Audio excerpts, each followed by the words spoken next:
départementale, les Républicains des Yvelines dans le canton de Trappes. Ça y est, il a trouvé la recette miracle, Emmanuel Macron? On espère que la tendance soit positive, mais il faut quand même relativiser. Il y a un effet démographique avec la génération des baby-boomers qui partent à la retraite.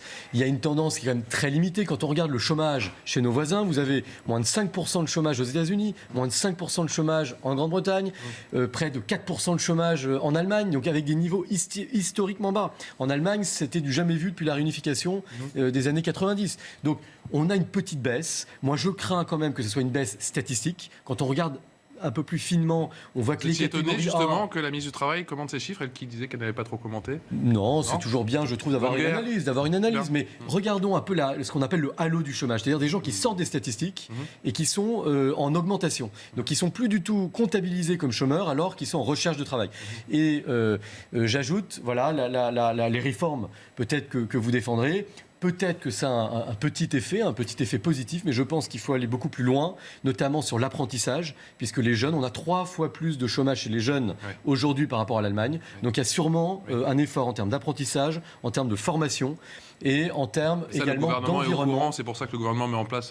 Quand eux-mêmes, les indicateurs... Vous nous avez fait un paquet, ça, quand même. Nicolas Dainville.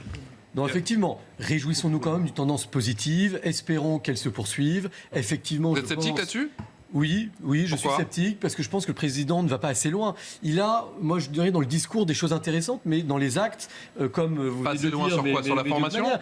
Sur la formation, je pense qu'on ne fait pas suffisamment confiance au territoire.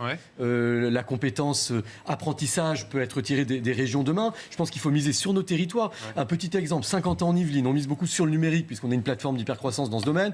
Des écoles de formation dans le numérique qui bénéficient à des jeunes qui sont parfois des décrocheurs scolaires mais qui sont des petits génies dans ce secteur. Ça, c'est un secteur qui recrute. Avec l'intelligence artificielle, c'est en plein boom. Donc, misons sur les métiers qui recrutent. Accentuons la confiance en nos entreprises et dans nos territoires. Thomas Laurent.